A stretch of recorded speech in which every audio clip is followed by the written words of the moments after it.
Hi, this is the Monsgeek M1, probably the best budget beginner keyboard out now. Let's do the unboxing first. Opening it up is the pre-tape mod that they provided. Then the keyboard itself with a dust cover, the manual, Type-C coiled cable, screws and tools, screw-in stabilizers, and Teflon pads. On to the specs. The Monsgeek M1 is a full CNC aluminum 75% gasket mounted keyboard with a knob. It has a south-facing PCB which is hot swap and supports 3 and 5 pin switches. It's also RGB and supports QMK and VIA. The screw-in stabs came in disassembled so they can easily be lubed. The plate it comes is polycarbonate, but there are other available plates like FR4, POM, and aluminum which are sold separately. For foams, it has a plate foam with a PE foam, then underneath is the case foam with an insulation layer to prevent short circuits. For colors, this is available in either white, black, rose gold, purple, and silver. Finally, the Monsgeek M1 is only $100, which I think is a steal. For the build, I went with Acco Wine White Lube, which are actually hand lubed by Acco. I did a review of it a while back. Paired with Caminaramon keycaps which are cherry profiles. Now let's hear a few configurations.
The sound is fantastic on this thing.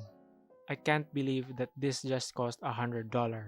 You can tune this to your liking, with various configurations that they provided, a lot of foams, tape mod, even providing a way to do force brake mod. And speaking of force brake mod, I do recommend applying it because the bottom row can get quite pingy. Doing the mod removes that. With the sound test that I did, I definitely prefer no case foam with the tape mod.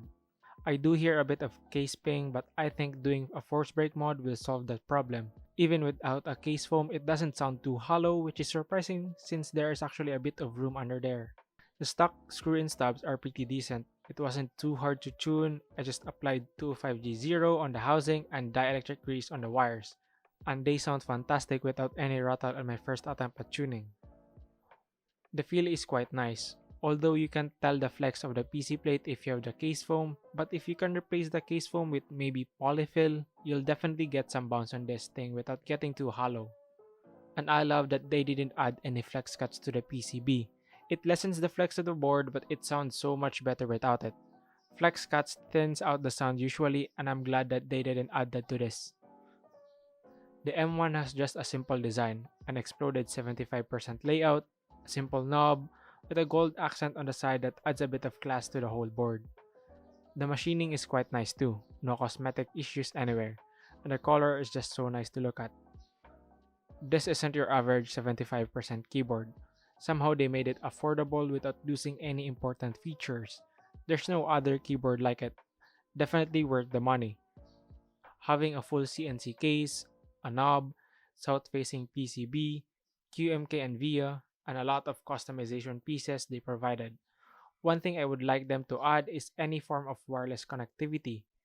But anyway, if you're looking for a starting custom keyboard that is metal and won't break the bank, this is gonna be what you're looking for.